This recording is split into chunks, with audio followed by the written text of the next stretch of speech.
నమస్తే అన్న, అందరికీ నమస్కారం. ప్రస్తుతం మనము కడప నగరంలోని వైఎస్ఆర్ కాలనీలో అయితే ఉన్నామన్నమాట. ఈ యొక్క పేరు వచ్చేసి ఓబులమ్మ గారు అనమాట.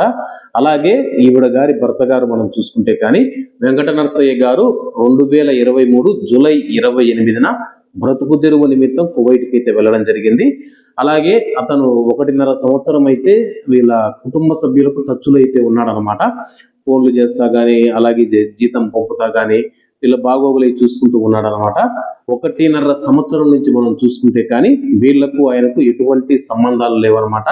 ఆయన కువైట్ లో ఉన్నాడా లేదా, ఏమైపోయాడని చెప్పేసి ఆ అయితే కన్నీటి పర్యంతం అవుతూ ఉంది. నా భర్త ఎక్కడ ఉన్నాడో తెలియడం లేదన్నా, నాకు తెలిసిన బంధువులను కానీ అలాగే వాళ్ళకు తెలిసిన వాళ్ళందరూ కువైట్ అడిగితే కానీ ఎక్కడున్నాడో తెలియడం లేదని చెప్పేసి సమాధానం వస్తూ ఉంది.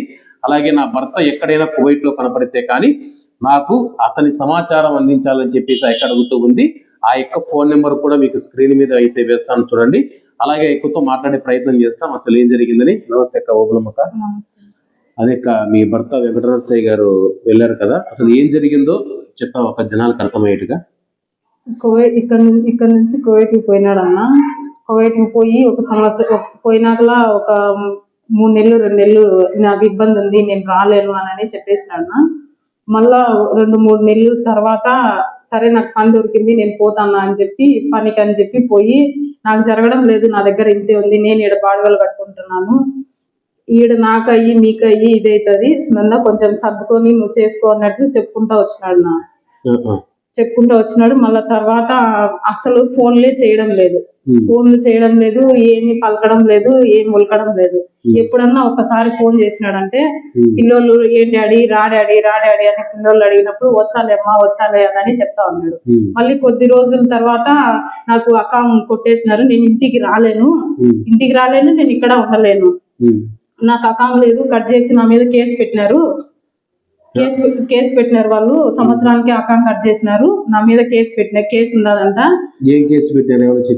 అట్లా ఏం చెప్పలేదు, అలాంటి కేసు అని చెప్పలేదు. నా మీద కేసు పెట్టినారు, నా పతాక కార్డు పనిచేయదు, అదేదో దాంట్లో ఏ దాంట్లోనో బ్లాక్ వేసినాడు అని చెప్పినారు. నేను పోయి అడిగినాను, బ్లాక్ వేసినారు, నేను ఇండియాకి రాలేకున్నాను, అట్లా కొన్ని చెప్తా వచ్చినాడు. నా ఒక్కొక్కసారి వేరే వాళ్ళు రాయచోటు వాళ్ళు ఉన్నారు, వాళ్ళ దగ్గర ఆయన వాళ్ళ సేట్ తో మాట్లాడిస్తాను నన్ను తీసుకుపోయినాడు. అంటే ఏ పని మీద పోయినాడు ఆయన? బయటికి అని చెప్పి పోయినాడు. నా బయట పని చేసుకున్నాను. ఆమె కువైట్ ఆమె డ్రైవర్ గా వెళ్ళడా లేకపోతే ఎట్లా? అది ఇంట్లోకి డ్రైవర్ గానే అంటా ఉన్నా, బయటికి పోయినాడు. అక్కడికి బయటికి పోయినాడు, ఇంకా బయటని పని చేసుకుంటా ఉన్నాడు. అది ఎట్లా చేసుకుంటున్నాడో ఏమో నాకైతే తెలియదునా.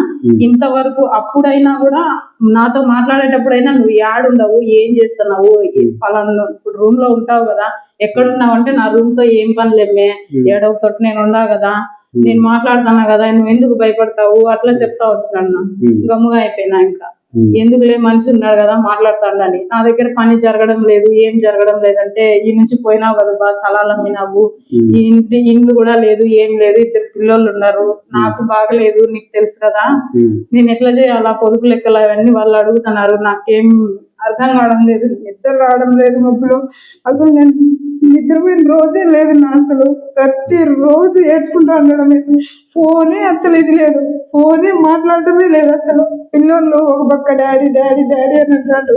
నా కొడుకు అయితే హాస్టల్కి పోయినప్పుడల్లా వాడి నోట్లోంచి ఫస్ట్ మాట వచ్చేది డాడీ ఫోన్ చేసిందమ్మా, వచ్చినాడా డాడీని ఏదో ఒకటి చేసి రప్పిమ్మా అంటే ఏడుండడం నేను రప్పియాలి, నా ఉన్నాడో చచ్చిపోయినాడో బతికున్నాడో కూడా నాకు తెలియదు. ఫోన్ ఏమో బ్లాక్ లో ఉండే, పని చేయకపోయా, 5-6 నెంబర్లు ఫోన్ చేశా, 1-2 కాదు. అంటే మీకు 1.5 సంవత్సరం నుంచి ఆయన ఎటువంటి సమాచారం అసలు కువైట్ లో తెలియదు, ఉన్నాడో లేదో. మీకు లాస్ట్ ఫోన్ చేసి ఏమన్నా మాట్లాడినాడమ్మా? అంటే లాస్ట్ ఏం చేయలేదు. నాకు లాస్ట్ ఫోన్ చేసి నాతో ఏమని చెప్పిండు, నేను వేరే ఆయనను అడిగినాను, ఆయన నా దగ్గరే ఉన్నాడు, రాయచోటి అతంది, వాడిని నమ్మి నేను వచ్చినాను, నన్ను ఎడారిలో పెట్టినారు, ఇక్కడ నేను నీకు చేస్తాను నైనా, నేను పంపిస్తా నేను, కానీ నాకు ఇండియా నుంచి ఒక మనిషి రావాలా, ఆ మనిషి ఒక 2 రోజులలో వస్తాడు, 23వ తేదీ గాని 24వ తేదీ గాని వచ్చాడు, అంత లోపల నువ్వు ఈ 4 రోజులు ఆ గొర్రెల దగ్గర ఉందిరా అని చెప్పినాడు ఆ సేటు. అంటే అట్లా ఎందుకు పోయినావు, అక్కడ పోయిన వాళ్ళకు ఇది ఉంటది కదా, ఒకవేళ టౌన్ లో ఉంటే ఏదో ఒకటి అవుతుంది, ఆ తేడాలోకి పోతే ఒకవేళ రాకపోతే ఏ నమ్మకం మీద పోయినావు నువ్వు పోయినావు కదా పలానా నమ్మకం మీద అని. ఆయన ఎవరో అన్నావు కదా, ఆయన నెంబర్ చెప్పు నాకు, నేను ఫోన్ చేసి ఏం ఇట్లా చేసినారని అడిగేకైనా ఉంటది అని చెప్పి కూడా అడిగినాను నేను. అడిగితే ఆ మాటకి నా సెల్ పగిలిపోయింది. అంటే మీ ఆయనకు వీసా తీసింది ఎవరమ్మా? వాళ్ళని ఏమన్నా అడిగినారా? మా భర్త ఎక్కడ ఉన్నారు అడిగినానన్నా.